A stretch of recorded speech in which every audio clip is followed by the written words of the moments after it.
What if the world you see isn't the only one you live in? Imagine that every dream, every deja vu, every whisper in silence was a clue. You were never told that your consciousness can step beyond this dimension at will, because someone, somewhere, decided it was better you never knew. There is a hidden technique, forbidden, ancient, buried in silence, that lets you unlock the gateway. Not metaphorically, literally, a way to shift your energy, break the illusion of linear time, and see what most never will. 99% of people ignore it because they've been programmed to. But something in you is waking up. You're not here by accident. This is your invitation to freedom, to mastery, to the truth behind the veil. But only if you're ready. What if a dream wasn't just a dream? What if the space between your thoughts at night was actually a doorway? That's what happened to Susan Nicholas, a former physician, who one night left her body, floated above it, and found herself drifting through something she couldn't name. She wasn't asleep. She wasn't awake. And she swears she saw another version of herself in another reality. The strangest part? She never learned this from a book. It just happened. Most people spend their lives believing the physical world is the limit. But that's only because they were trained to ignore the signals.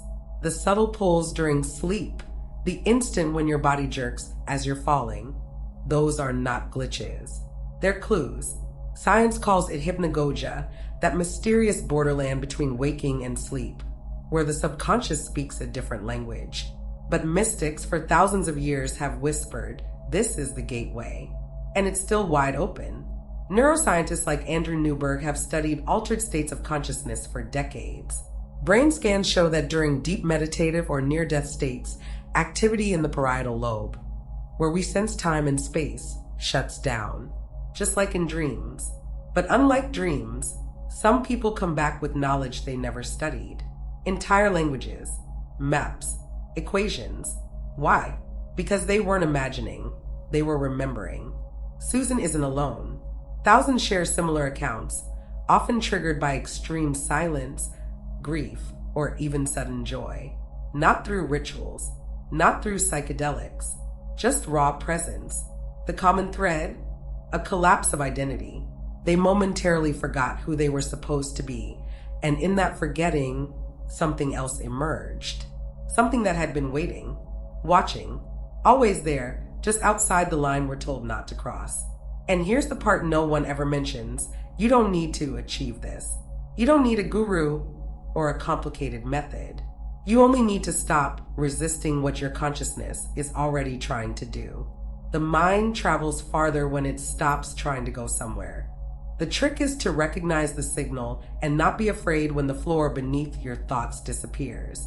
Because once you've crossed that invisible boundary, even once, you'll never see your dreams the same way again. But what you might find waiting on the other side is something no teacher ever prepared you for. Imagine standing in front of a mirror and sensing that your reflection is not copying you, it's waiting for you. A second too slow, a breath too delayed, just enough for your mind to notice something is wrong. What if that was the sign? Not a flaw in the glass, but a fracture in reality. Some ancient traditions whisper of mirrors as liquid thresholds, surfaces that don't reflect but absorb. A door, one that's only visible to those who forget to blink. Most people believe mirrors are just physical objects, but the idea of mirror portals appears in cultures separated by oceans and centuries. From the Aztecs' obsidian smoking mirrors used to enter spirit realms, to ancient Chinese mythology, where polished bronze was believed to reveal other dimensions. Why would civilizations who never met each other describe the same thing? Science might call it coincidence, but quantum physics tells a different story about entanglement, non-locality, and the idea that observation itself creates reality. There's a theory in neuroscience known as the mirror self-recognition threshold. It suggests that animals and humans only become conscious of themselves when they recognize their image. But what if that moment of recognition is more than awareness? What if it's the first key? A moment where your consciousness and the you in the mirror slightly desync, and for a brief second, your reflection isn't just you, but an echo from a parallel layer of existence. There's a chilling case published by Dr. Raymond Moody in his book Reunions, where individuals entered a dark room with a single mirror and saw, not themselves, but deceased loved ones vividly, interactively, as if they had stepped into another world. It wasn't hallucination. It happened too consistently to too many people to dismiss. Moody called it psychomantium. But those who went deeper claimed they saw more than spirits. They saw themselves, altered, unfamiliar, watching them back. And here's what almost no one tells you. The portal doesn't open when you stare into the mirror. It opens when you let the mirror stare back into you. When you release control. When you stop expecting anything. That's when the reflection becomes unstable. That's when things start to move that shouldn't move. But by then, you've already stepped too close to the edge. And if you don't break the gaze in time, you may come back with eyes that are no longer just your own. You've probably been told that meditation is the key. That if you just sit still long enough, empty your mind, and breathe, something will happen.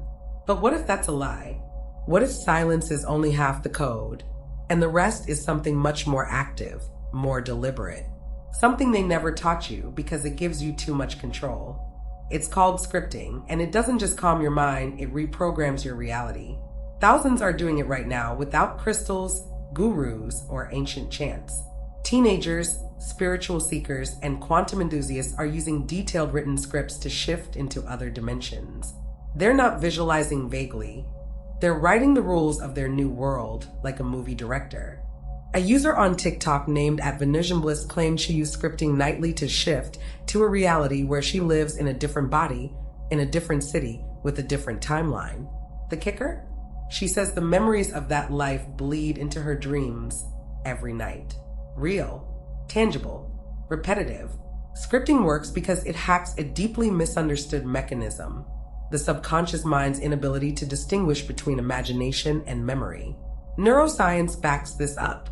Studies show that visualized memories activate nearly identical regions of the brain as lived experiences.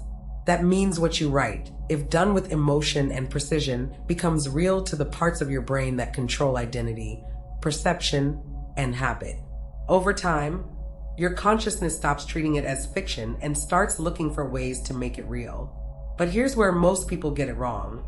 They script like a wish list, not a doorway. They describe outcomes, but forget to code the feelings, the textures, the environment. They forget to insert anchors, small objects, phrases, or rituals that help the mind stabilize during the shift. Shifters who succeed often include scent triggers, like lavender or frankincense, or tactile cues, like writing their script with a specific pen under moonlight. These aren't fluff. They're signals, and your subconscious reads them like coordinates. You're not meant to drift aimlessly through altered states. You're meant to build them, brick by energetic brick. The universe doesn't wait for you to be ready. It waits for you to be clear. And scripting is the language it understands best. Not with affirmations, not with vague hope, but with precise, deliberate creation. Words, after all, were the original magic. But there's one word that must never appear in your script. Because once it's written, reality has no choice but to obey it. What if the dreams you forget every morning are memories from another version of you? What if the strange faces, impossible places, and surreal events weren't just your mind playing tricks, but evidence of something much bigger? In 2023, Popular Mechanics released an article exploring the theory that consciousness might slip into alternate dimensions during REM sleep. It sounds like fiction until the science starts to align. According to quantum physicist Dr. Fred Alan Wolf, time doesn't flow, it pulses.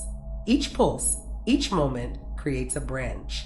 And in that branching, a part of you, your awareness, can momentarily drift into a parallel version of your life. This is not science fiction. The Many Worlds interpretation, developed by Hugh Everett, suggests that every possibility plays out in some dimension. When you dream, especially vividly, your brain may just be tuning into one of those parallel lives and recording fragments. But here's the twist. Some people bring back more than fragments. In one documented case shared on the Shifting subreddit, a woman named Alicia described visiting the same strange city for over 12 years in her dreams. Street names never changed. Buildings aged. Shops opened and closed. And then one day she found a hand-drawn map online of a place she'd never visited. Yet it matched her dream city perfectly. Her question wasn't, am I crazy? It was, why is no one talking about this? Neuroscience shows us that during REM sleep, emotional memory centers light up more than rational ones. This makes sense. We feel our dreams more than we understand them. But what if that emotion is a clue? A signature? According to a 2018 study by Drive Michelle Carr at the University of Rochester, emotionally intense dreams are more likely to repeat and more likely to leave sensory impressions on the body, like waking up with soreness in a limb that moved only in the dream. And here's what no one wants to admit. The line between dream and dimension is no longer clear. Science has reached the edge of what it can measure, and beyond that edge, something else waits. Something that doesn't follow rules but responds to energy. And your energy shifts every time you sleep. Because the moment you stop dismissing your dreams is the moment they start becoming impossible to ignore. You were never told that you could see with your eyes closed. Not just imagine, but truly see. Through a kind of inner lens that doesn't rely on light, but on presence. It's a forgotten ability, buried under noise and distraction. Ancient mystics called it the eye within. Modern science calls it internal visualization. But those who've awakened it call it a doorway. A forbidden technique, hidden in plain sight. Shi Hung Yi, a Shaolin master, speaks of a rare form of inner vision, a state reached when the breath becomes slower than thought. In this space, imagery doesn't appear by force, but by release. It's not about controlling the mind. It's about getting out of its way. Neuroscience confirms this.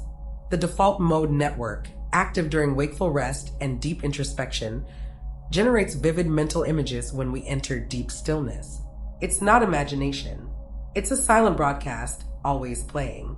But here's the part no one ever tells you. Inner vision isn't passive. Once activated, it responds to emotion, memory, even intention. Dr. Joe Dispenza describes in his work how deep visualization can shift neurochemistry, how the body begins to respond as if the inner image is real. Heart rate changes, hormones adjust, brain waves alter, and over time, your external world starts mirroring the inner one. The technique is deceptively simple, but almost no one does it right. You sit in silence, breathe through the nose in counts of 4, and on the exhale, let the image rise. Don't create it, let it come to you. For most, it starts with a color or a symbol. Sometimes, a flickering light. If you force it, it vanishes. But if you wait, calmly it begins to move. And that movement is the signal. It means the eye within is open. And once you begin to see from the inside, reality starts bending in unexpected ways. Synchronicities increase. Time stretches. You feel watched but not in fear. In recognition. As if something has finally noticed that you've remembered who you are. Because when the inner eye opens fully, it doesn't just see visions, it summons them into this world. You can follow every method perfectly. Meditate daily. Script with precision. Visualize with detail. And still nothing happens. No shift. No sign. Just silence. Why?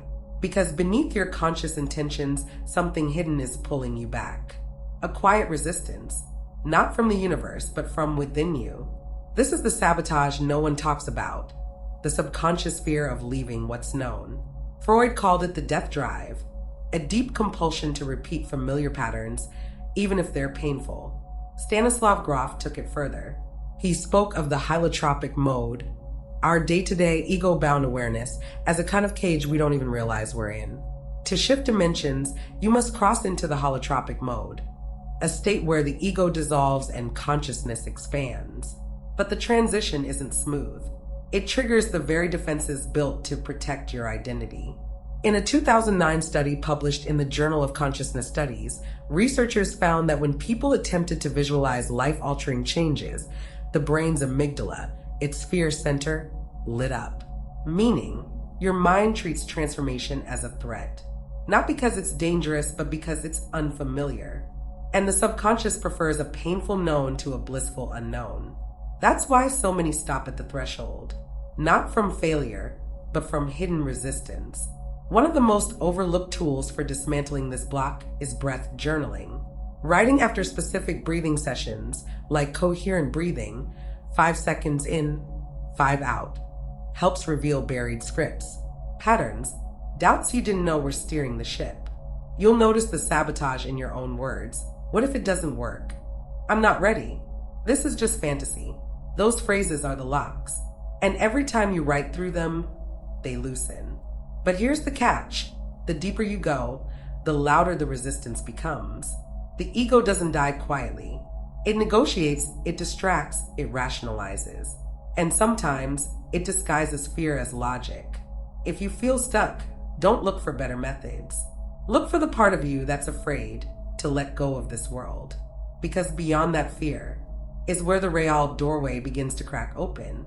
You were taught to believe you are flesh and bone, nothing more. But what if your thoughts, your emotions, your very presence emit something measurable? Something that shifts with your state of being. It's not metaphor, it's frequency. And it's the reason why some people can't shift dimensions, no matter how hard they try. Because until your frequency matches the doorway stays closed. In spiritual traditions, this is called raising your vibration. But in physics, it's resonance. Two systems only interact when they vibrate in harmony. Your aura, your energetic field, is constantly broadcasting your inner state, and dimensions don't open for noise. They open for clarity.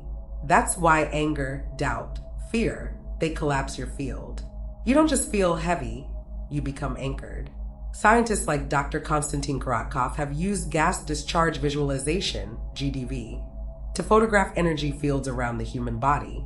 His research shows that emotional states directly affect the electromagnetic signature we emit. Joy expands it, grief contracts it, and when your field expands far enough, strange things begin to happen. Time slows. People say they feel invisible. Others say they start hearing whispers not meant for this world. But here's where the shift happens. The 5D state isn't a place. It's a frequency. One aligned with compassion, intuition, and radical presence. Those who reach it report synchronicities, so exact they border on the impossible. They dream of events before they occur. They enter rooms and alter the mood without speaking. It's not magic, it's physics of the subtle, of the unseen. To reach this state, the most powerful tool is simplicity. Nature. Music in 432 hertz, breath, silence, laughter. Every genuine moment raises the field. Every lie told to yourself dims it. You don't need to be perfect. You just need to be aligned. Because when your energy stops echoing the past, the future starts leaning in. And that's when something impossible begins to stir in the air around you, as if reality itself is preparing to respond. You dream of something strange, a place you've never seen, a person you've never met. Then, days later, it happens. You brush it off as coincidence. But what if it's not? What if dreams are not echoes of the past, but previews of what's coming? In 1927, engineer and philosopher J.W. Dunn published An Experiment with Time, a book that quietly shattered how we understand reality. In it, he documented something astonishing, that many of his dreams came true. Dunn believed time wasn't linear, it was layered. And our dreams, he argued, are moments where our consciousness momentarily lifts from the present and touches other timelines. He called these timelines serial time and claimed anyone could access them, if they learned to watch their dreams with precision, not as fantasy, but as data. His method? Keep a dream journal. Every night. Record everything. Then review it days later, not for meaning, but for matches. Years later, Dr. Stanley Krippner of the Maimonides Medical Center conducted dream telepathy experiments. Participants in altered states would dream about images they hadn't seen, but that others were focusing on miles away. The findings? Too statistically significant to ignore. Something about dreams bypasses the rules we're taught govern space and time. Something we're only just beginning to understand. But here's the secret few recognize. Precognitive dreams don't come when you ask. They come when you listen. When you stop trying to decode everything and instead allow your subconscious to deliver. You don't control it, you receive it. And over time, a pattern emerges. Symbols that were once abstract become consistent. Colors repeat. Numbers return. And that's when you know you're tuning in. Your dreams are not random. They are the echoes of parallel decisions, rippling backwards into now. Most people ignore them, but the few who listen, they begin to walk a different path, one where life begins to feel strangely scripted. And just when you start to trust those nightly messages, one dream arrives that changes everything you thought was real. High in the Peruvian Andes, hidden in silence and stone, lies a place few dare to visit at night. The locals call it La Puerta de Hayumarca, the Gate of the Gods, a giant stone carved into a flat rock wall, shaped like a doorway that leads nowhere. Or so it seems. According to legend, it's not a door for the body, but a passage for consciousness. And those who approach it in the right state don't always come back the same. In 1996, mountaineer Jose Luis Delgado Mamani claimed to have discovered the site during a solo expedition. As he meditated before the stone, he described a sudden vibration in his chest and a vision of a glowing tunnel pulling him inward. No substances, no guides, just stillness. He said he felt observed from the inside out, and that when he opened his eyes, time had shifted. Hours had passed, but to him, it felt like minutes. What happened to him remains unexplained, but many have returned from that place reporting the same sensation: displacement. Modern physics entertains the idea of thin spaces, locations on Earth where magnetic anomalies, electromagnetic shifts, or gravitational inconsistencies occur. Scientists from the University of Colorado have recorded spatial anomalies in high-altitude zones, disruptions in radio signals, strange shifts in GPS accuracy. They're dismissed as interference. But what if they're signs? Not just distortions, but fractures? In ancient Incan lore, these places were sacred not because of what stood there, but because of what passed through them. The shamans believed in layers of reality. Ke Pasha, our world, Oku Pasha, the underworld, and Hanan Pasha, the realm above. And at rare points, they said these dimensions touched, and when they did, a door would open just long enough for a soul to slip through. The question isn't whether these places exist. It's whether you can feel them, because they don't announce themselves. They test you, your energy, your intention. Most people walk by them every day, unaware they were inches from a crossing point. But those who know feel it in their bones, like gravity loosened for a moment, like the air was holding its breath. And sometimes, when you exhale in just the right way, the stone starts to listen. They didn't want fame. They weren't selling books. They were just regular people, sharing stories in the corners of Reddit, trying to make sense of something no one around them would believe. Stories of waking up in unfamiliar rooms, cities that didn't exist on any map, entire lives that felt like memories, but weren't theirs. One user, u/ashinbetween, wrote, "I don't shift. I wake up somewhere else. And when I return, I feel like I've been gone for days." Her post exploded, with thousands of others saying, "Me too." Most people think dimension travel means walking through glowing portals like in movies. But what if it's quieter than that? What if it's as simple as closing your eyes at the right frequency of thought and not waking up where you started? These Reddit accounts are filled with eerie patterns, a sense of overwhelming familiarity with unknown environments, meeting strangers who speak your name, and the sensation of being pulled back just before waking. Too many details, too consistent, too impossible to ignore. Psychology tries to frame this as lucid dreaming. But lucid dreaming doesn't explain shared symbols, repeating structures, or the sensation of physical exhaustion after waking. Dr. Charles Tart, in his studies on altered states of consciousness, proposed that certain dream states are not products of imagination, but access points to real, layered realities. Dimensions that your waking mind blocks out because they're too foreign, too unstable, too real. Some of these users began mapping their shifts, keeping journals, testing for overlaps. One wrote that when she shifted, clocks ran backward. Another reported noticing street signs in languages she didn't know, yet understood. But it wasn't until a small group began re-entering the same places intentionally, through breath control and ambient sound cues that a pattern formed. The more specific the technique, the more stable the destination. The most consistent trigger, emotional charge, strong feelings, especially love or despair, seem to pull consciousness further than scripted intention, as if the emotion itself was the fuel. These aren't fantasies, they're reports, and the people telling them aren't hiding, they're looking for answers, for meaning, for others who have felt the same pull. Because once you realize you've already been somewhere else, the real question becomes, why were you brought back? There's a theory whispered in obscure forums and deep Reddit threads, one that even seasoned dimension travelers avoid. They call it the dump dimension, not because it's dirty or chaotic, but because it feels wrong, like something built in a hurry, abandoned mid-construction. A strange layer of reality where time stutters, colors bleed, and nothing makes emotional sense. It's not talked about publicly because those who end up there don't always know how they got there or how to leave.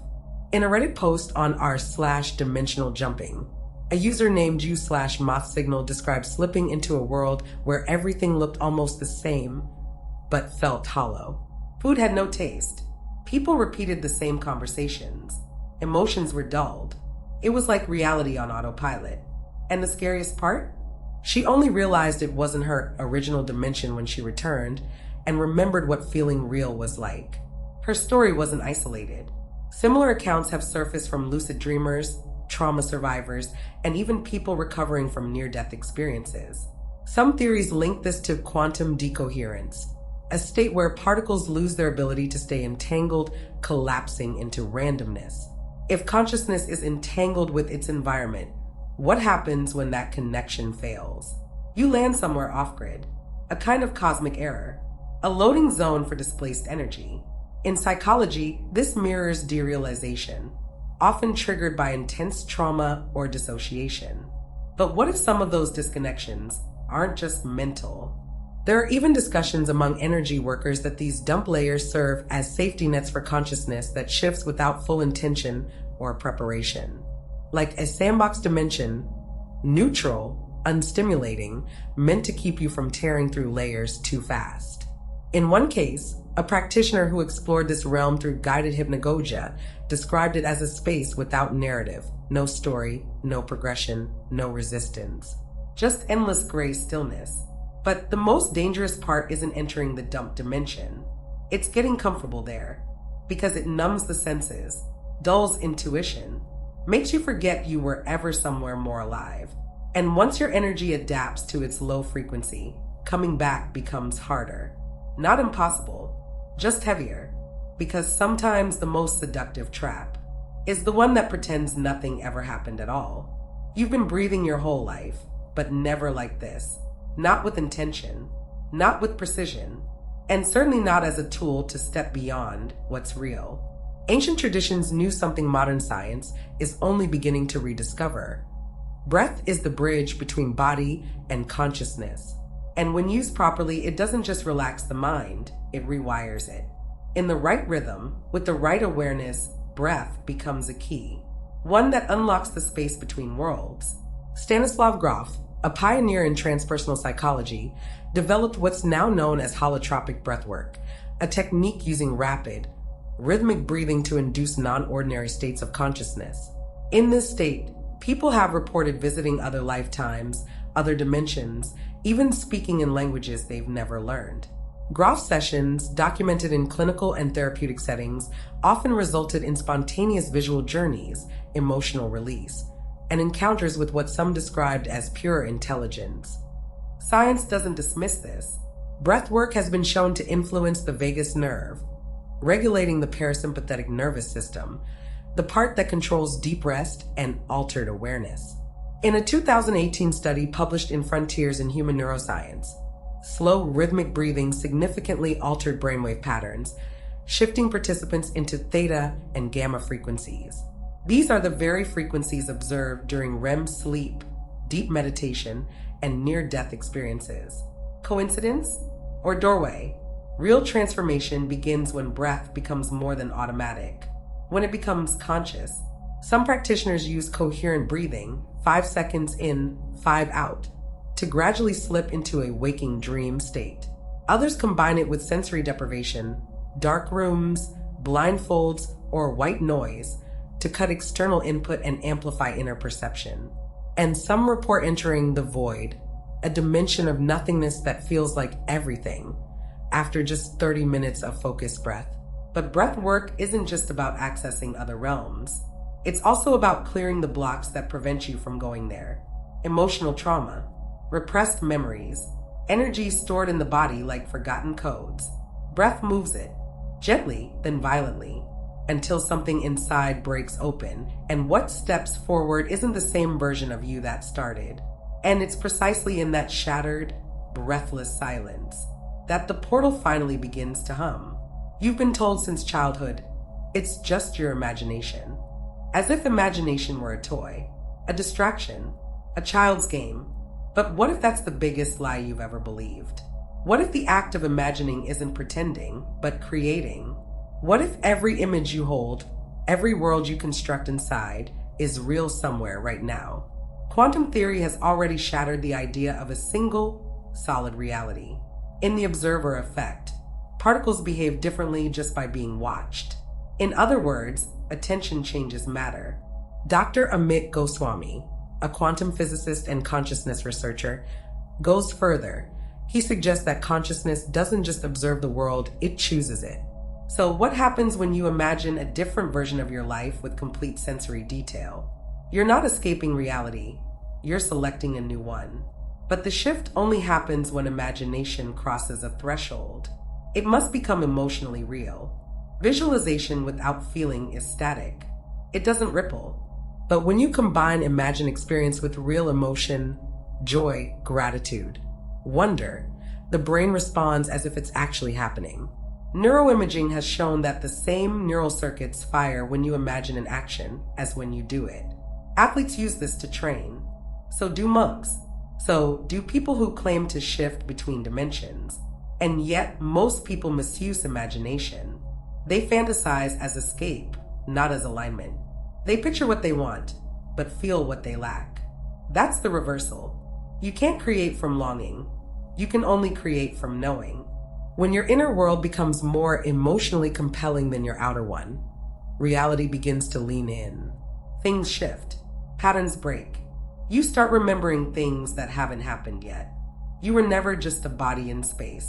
You were a projector, a selector, a creator.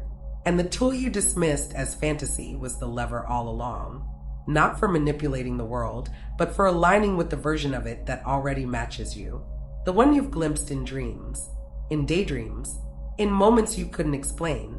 And once you realize that every imagined world already exists, the only question left is, which one are you feeding?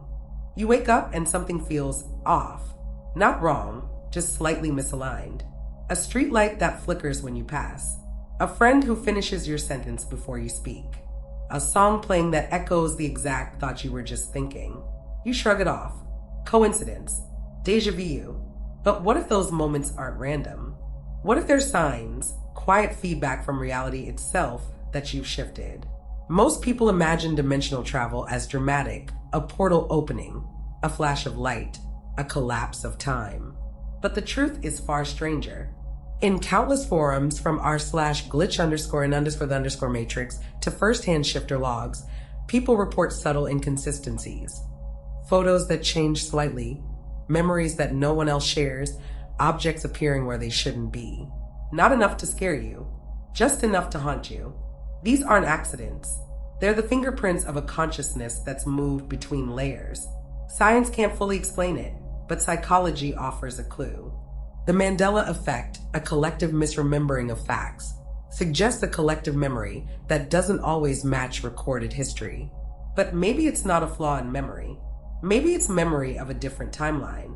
And when you cross from one to another, your mind keeps traces, echoes, half-remembered truths from a version of you that no longer fits where you are. One particularly strange case involved a man in Barcelona who reported waking up and finding small, repeated differences in his home. Objects flipped, dates out of sync, small missing items. He kept a journal, Within weeks, he documented over 30 inconsistencies, none explainable. Doctors called it stress, but he claimed it felt like his reality was edited, as if he'd stepped into a near-identical world, but the script had been slightly rewritten. So how do you know you've crossed?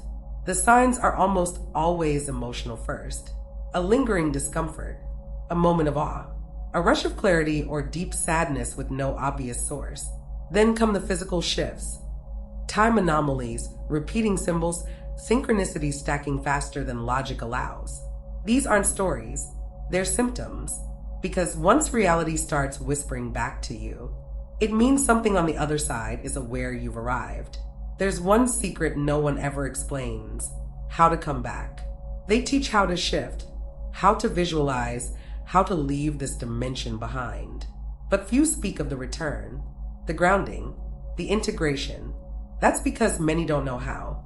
They travel far and get stuck between layers, lost in dreams that bleed into waking life. The solution is something ancient, hidden, and dangerously effective: the conscious anchor.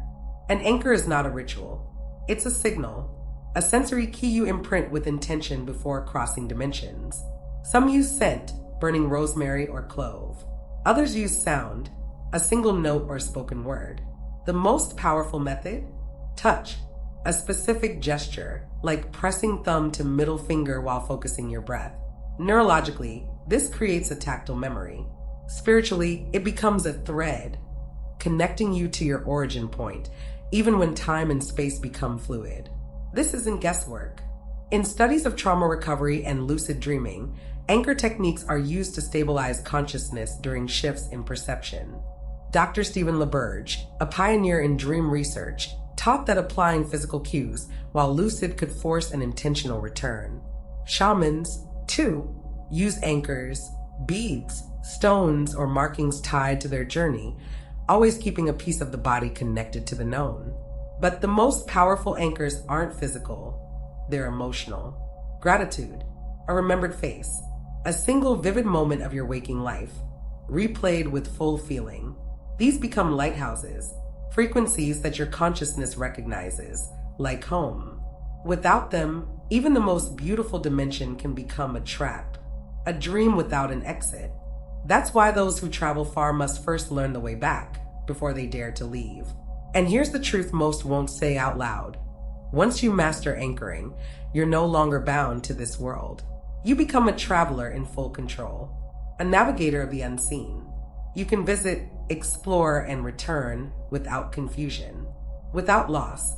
The dimensions stop choosing you and begin to respond to you.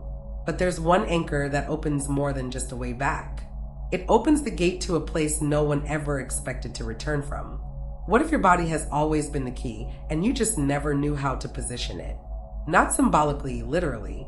Ancient teachings didn't speak of posture as aesthetics. They described it as alignment, a precise, energetic geometry. The body as an antenna. And when that antenna is tuned to exact angles, when breath, spine, and intention converge, something happens.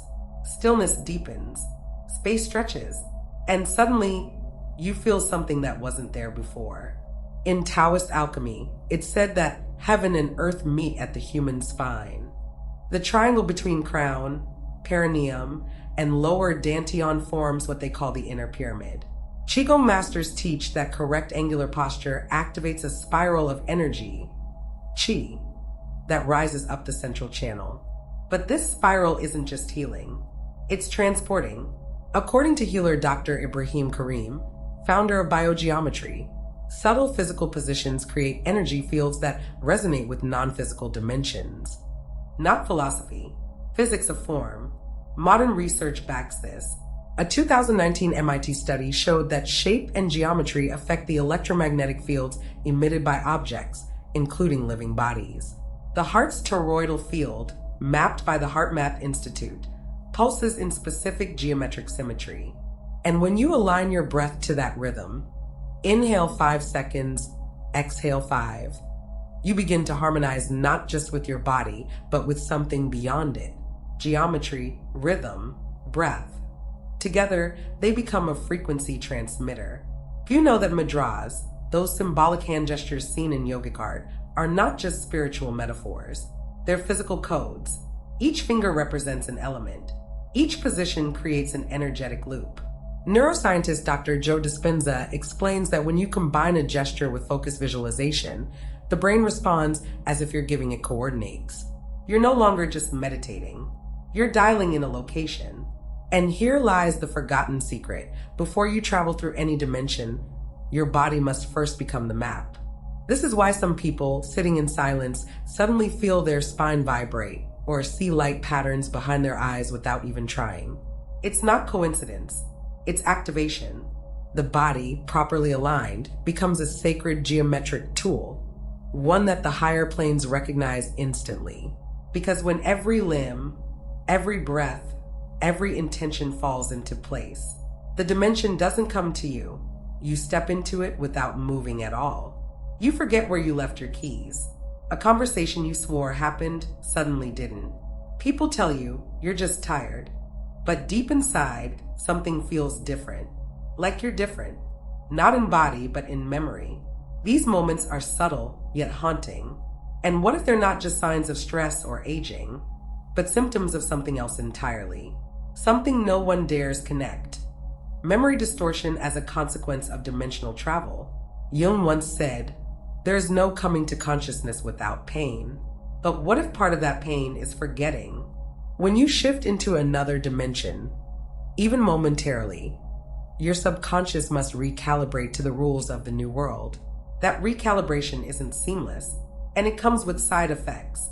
Therapist Jenny Briggs, in her research on dissociation and timeline trauma, notes that patients who report phantom memories often link them to intense dreams or sudden shifts in emotion they can't explain. In parallel, cognitive neuroscience has uncovered that memory is not fixed. It's reassembled every time it's accessed. And that process is vulnerable. Shift your perception, and your past shifts with it. This isn't fantasy. In split-brain patient studies, different hemispheres produce conflicting memories, which means the version of you that remembers might not be the version of you that's currently in control. And if you've crossed dimensions, the conflict only deepens. Practitioners of dimensional jumping often report disorientation clusters, brief episodes where memories feel misaligned with current reality. Some even experience dual memory recall, two versions of the same event, layered over each other like film negatives. This isn't a glitch. It's a clue. Consciousness is fluid. And when you slip across timelines, you carry fragments with you, not all of which survive intact. But the most chilling part? The more frequently you shift, the more difficult it becomes to trust your own recollection. What if that childhood memory never happened here? What if the person you remember loved you, but this version doesn't? These aren't questions for the faint of heart. They're questions for travelers. Because to navigate the layers of reality, you must be willing to lose pieces of yourself along the way. And sometimes it's not what you forget that changes you. It's what you remember that no one else ever lived. You're walking down a street you've never seen, but somehow you know what's around the corner. A conversation unfolds, and you feel like it already happened. It's not just deja vu. It's too precise, too scripted, and deep down you feel it. This moment isn't happening for the first time. It's an echo, but not from the past, from the future. J.W. Dunn once wrote that time isn't linear, it's simultaneous. And when your consciousness softens, dreams, emotions, and altered states begin to pull threads from events that haven't happened yet. Not guesses, not predictions, memories from another version of you, ahead in another timeline. These dimensional echoes aren't paranormal, they're feedback. Indicators that you brushed against another layer of existence and brought back evidence. At the Institute of Noetic Sciences, Dr. Dean Radin's research into precognition showed subjects consistently reacted to emotional images before they were displayed. Skin conductance, heart rate, physical reactions without logical cause. Science says it's a temporal anomaly. But what if it's more than that? What if emotion is the tether across dimensions and your strongest feelings are antennas pulling fragments from what's coming? Real-life accounts often come from dreamers, people who witness specific places or events long before they occur. A Reddit user named you/shiftlight shared how she dreamt of an unfamiliar child speaking a phrase in another language. Months later, while traveling in Greece, a trip she hadn't even planned when the dream occurred, she heard the same child saying the same phrase in the same park she'd seen. Coincidence? Or cross-dimensional leakage? And here's the part no one teaches you. You can strengthen these echoes. You do it by paying attention, noticing recurring symbols, tracking dreams with timestamps, writing down intuitive flashes before logic erases them. Over time, a pattern emerges, a conversation with yourself from beyond time. One version leaving breadcrumbs for the version still trying to remember. Because when the future begins to whisper into your present, it's not asking you to wait, it's inviting you to catch up. There are sounds you hear, and then there are sounds that move through you. They vibrate not just your ears, but your entire being. A tone that makes your skin ripple, a chant that makes time slow. These are not coincidences. They are keys. And for those who know how to use them, sound becomes more than music. It becomes a tool for dimensional travel. Ancient cultures knew this long before the science caught up. The Egyptians carved sacred sound codes into their temples. Tibetan monks chant precise overtones, said to open energetic gateways. Even the syllable AUM was never meant to be spoken. It was designed to be felt. And when it's aligned with breath and intention, something shifts. You feel lighter, disconnected, like gravity doesn't matter anymore. That's the signal. The vibration is retuning your field. Cymatics, the study of how sound affects matter, reveals that specific frequencies create geometry, sacred patterns, when played through water or sand.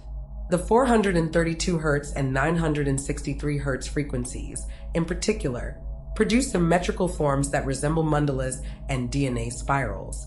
According to sound researcher Dr. John Beaulieu, these frequencies don't just heal, they activate.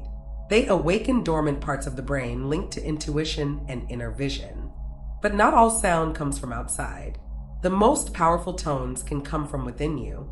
Vocal toning, sustained vibration through your own voice, has been used by mystics to shift brainwaves and consciousness states.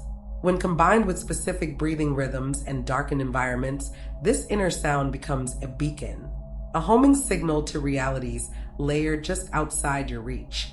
The key is consistency. One tone, one intention, repeated until the body no longer hears it with the ears, but with the bones. That's when something changes. Time feels slower. The air feels thicker. And sometimes, without warning, a veil lifts and you realize the sound has led you somewhere else. Because when you find the tone that matches your inner frequency, the barrier doesn't resist, it invites you in.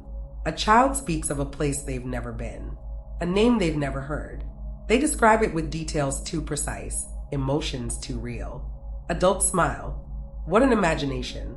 But what if it's not imagination? What if children can naturally shift between dimensions and we only lose that ability because the world teaches us to forget? In early childhood, the human brain operates mostly in theta waves, the same frequency linked to deep meditation, trance, and subconscious access. It's the state in which dreams, memories, and alternative perceptions bleed into consciousness. Children don't need to try to enter altered states, they live in them. And that's why they see what we don't. They haven't yet been programmed to ignore the invisible. Studies by developmental psychologists like Dr. Alison Gopnik suggest that young children experience a lantern consciousness, wide, diffuse, and open to all stimuli, unlike the narrow, focused beam of adult attention.